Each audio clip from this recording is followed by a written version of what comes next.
welcome back to the Art History Babes YouTube channel. I'm Corey, and if you're new...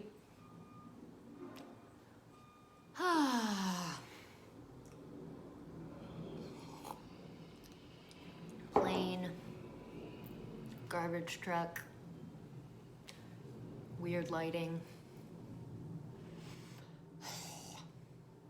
Hey friends, welcome back to the Art History Babes YouTube channel. I'm Corey, and if you're new to this channel, we explore all things art, history, and creativity. And today I wanted to film a little back to school series for y'all. First, can we take a moment to appreciate these flowers? Look at these things. I don't know what they're called. Cousin picked them up at the farmer's market, and I'm in love. So it is September, meaning it is back to school time. Pretty much everyone is back to school at this point. So I thought it would be a good time to do a little back to school series, answer some of your questions, and kind of address some of the topics regarding school that you all have been requesting. And really, honestly, things you can use whether you're an art history major or not. Today's video in the back to school series is going to focus on writing a research paper using the Corrie method. That's me. I'm Corey. This method I'm going to share with you all is the approach I took to writing research papers really throughout most of undergrad and then into grad school. I even used this method to keep my thesis organized and kind of get my thesis off the ground. You may be asking why I call it the Corrie method. Well, I call it that because no one really taught me this specific method. I've just written a lot of research papers, and eventually I figured out kind of my own system, and then I shared it with some people, specifically the other art history babes, and they started calling it the Corrie method. So here we are.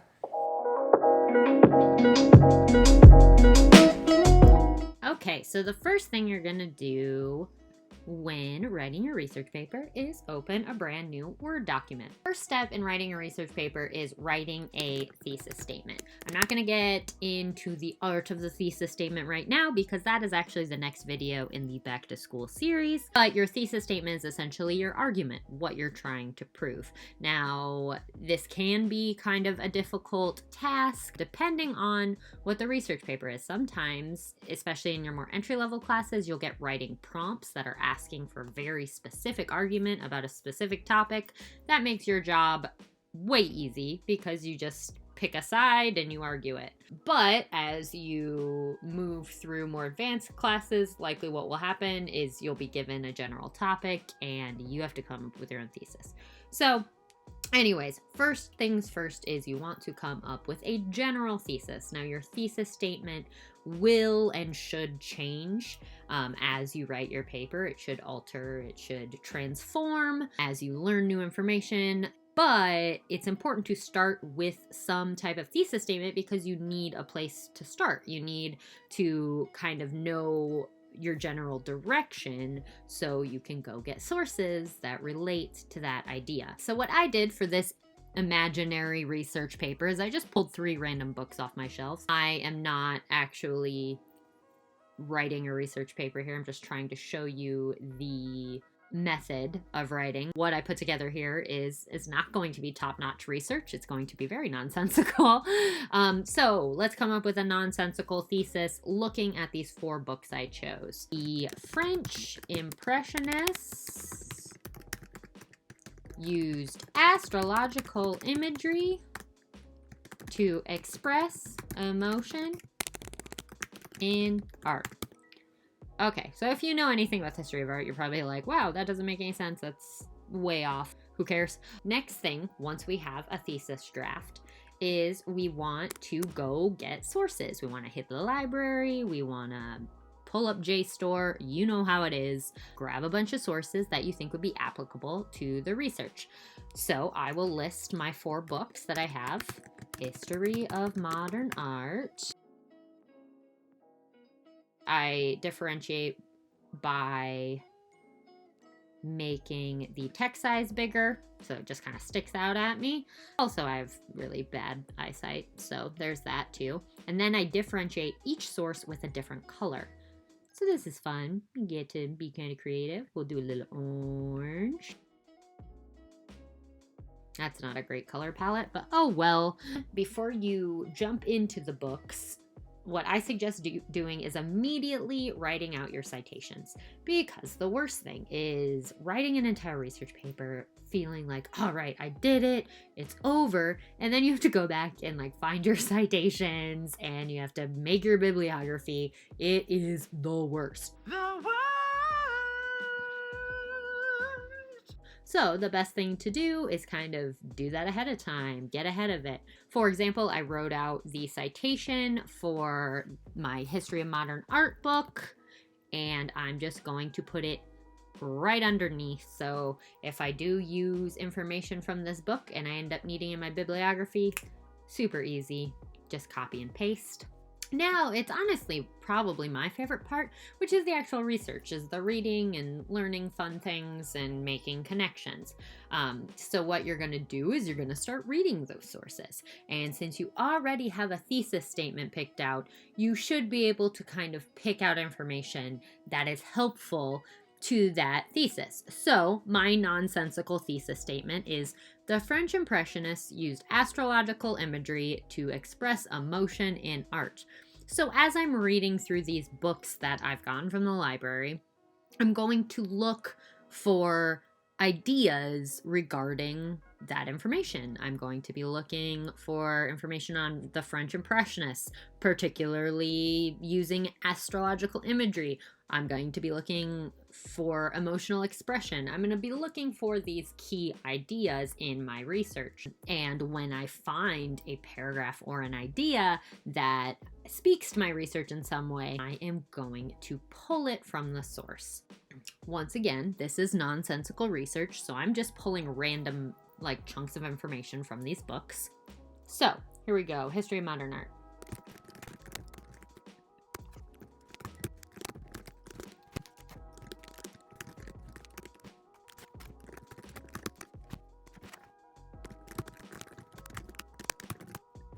As I read through my sources, if something sticks out to me, if I find it interesting, if I find it applicable, I will type it out, and I will always, always include the page number. Always, always, always. Once again, there's like nothing worse than being completely done with a paper and then like having to go find where a source was. That's probably the worst thing ever.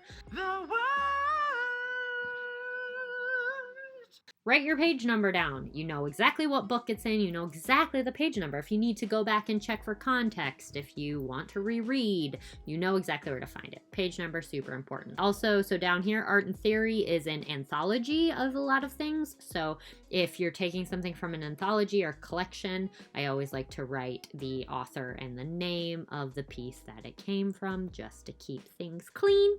Now, as you're researching, hopefully your synapses will be firing and you'll be coming up with ideas as you read, and you'll be making connections and things will start to make sense. While you're reading, make sure to be jotting down those ideas. Now, I think it's really important to jot down your ideas in a color that is different from the colors of your sources. So I always do bright red. That way I know bright red is my thoughts. They came out of my head. It's no one else's words. So for example, say I wanted to make note that this exhibition here was an important showing of a specific work of art that I'm going to be talking about. So I would just add that in here. And then bright red, baby. Sometimes I'll even star it just to really make sure I have everything separate.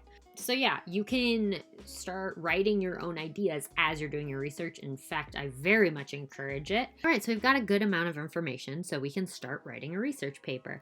That doesn't mean we can't add in more research later.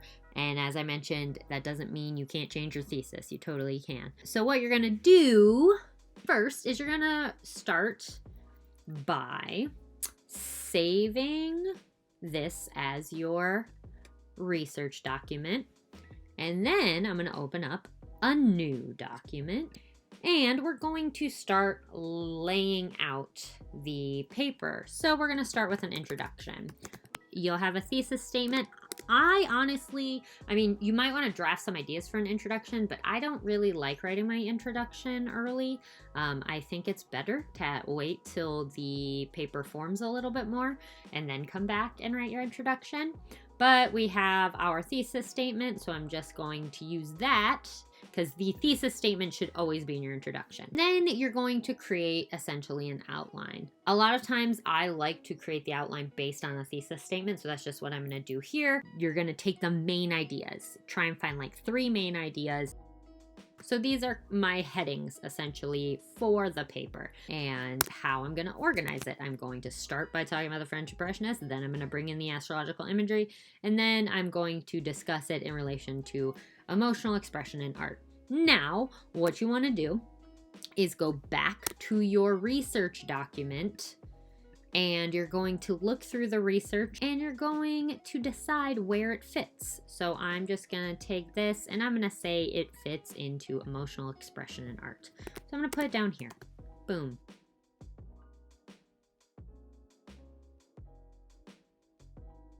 And then you can do the same thing for your ideas. The ideas in red. Okay. So what you basically have here is a thesis statement, you have a basic outline, and then you have research ready to go.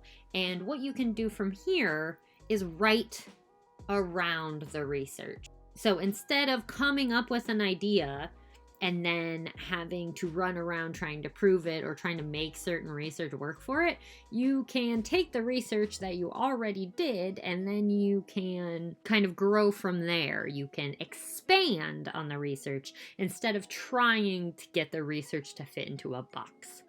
And to me, that's just a way easier way to write. It's way less daunting because staring at a blank sheet of paper, a blank document, can be really overwhelming. And if you start with the research, you already have something. You have very tangible information and you can, use what works and toss what doesn't, but it gives you potential directions. And you would then just start writing your thoughts based on this research and whatever ideas you have, forming an argument that is trying to prove the thesis statement. That's what you ultimately want to do with a research paper, is you want to prove a thesis statement. If halfway through you realize, oh, actually this proves the exact opposite of my thesis statement and I'm going to go a completely different direction, that's actually fine. Just make sure your thesis statement and what you write in the paper are consistent. You don't want a thesis statement that says you're proving one thing and then a paper that says something completely different. Then of course you also have a conclusion. That's basic. You're not going to write a conclusion really until you have everything else. I tend to write my introduction and my conclusion at the same time because in a lot of ways you want your introduction to mirror your conclusion. You want them to be saying a lot of the same things, except the introduction is more of a teaser and the conclusion is, ending things out. This is essentially the corrie method. Where you go from here, that's just writing. And I can't teach you how to write in your own voice, but this is a method for organizing your research and organizing your paper. I have had a lot of success with it. I've had multiple people tell me that it's super helpful. I also know, as someone who has graded a lot of papers, it's a really good approach that will result in a research paper that is readable, that gets your information across. And ultimately, when you're writing a research paper for a class, that's what you want. Professors and TAs are reading a ton of papers, and it's great to get a little flavor in there, to get some of your own voice in there. Ultimately, a professor or a TA needs to know that you can make an argument, that you understand information from class, that you can pull ideas from sources, and that you can use them to support your own ideas. I could talk more about this, but I think I got the basic ideas of the quote-unquote corrie method. And that's how you do it, friends. I hope you found this video helpful. There are, of course, many ways to write a research paper or to approach writing a research paper. I have just had a lot of success with this one. Once I kind of honed the method I guess, writing research papers became a lot less daunting. I used to be one of those people that would procrastinate and procrastinate when it came to writing, simply because the idea of writing a research paper was really daunting. Like, I'm kind of a perfectionist sometimes, and the idea of taking that on could be really paralyzing at times, and so I'd procrastinate, and then have to throw it all together in the end. But when I honed this method, I was able to approach the process of writing a research paper with a lot less stress, because I just felt like there was a system I could follow. If you decide to give it a try, please let me know what you think in the comments down below, or if you have other tips for writing research papers, go ahead and leave those down in the comments. And as always, like, comment, share, help get the word out about the Art History Babes. Also, if you haven't heard, the Art History Babes are going to be going on a super dope trip to New York City this winter. So if you're looking for something to do winter break, the 4 of us are going to be going to New York City, and you can come with us. The idea is it's, like traveling with your podcast friends. It'll be like art history summer camp, but in hotels and in the winter. I'm really looking forward to it. We got really lucky with this opportunity, and we hope as many of you as possible join. We're gonna hit so many museums, we're gonna hang out with some contemporary artists, we're gonna make art, we're gonna eat good food, we're gonna do so many things. If you'd like to see the whole itinerary, head to likemindstravel.com. That will also be linked down below for you. If it interests you, grab your spot today. Spots are starting to fill up, and yeah, we'd love to see as many of you as possible. Also, this really stupid advertising graphic I made. Thank you so much for watching and supporting and being wonderful. Love y'all. Good luck with your research papers. And what's the next video in the series going to be? Oh, how to write a thesis statement, because that's important. All right, catch you next time.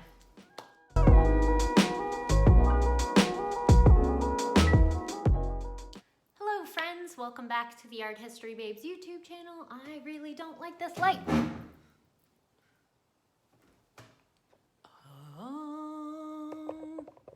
Being a perfectionist.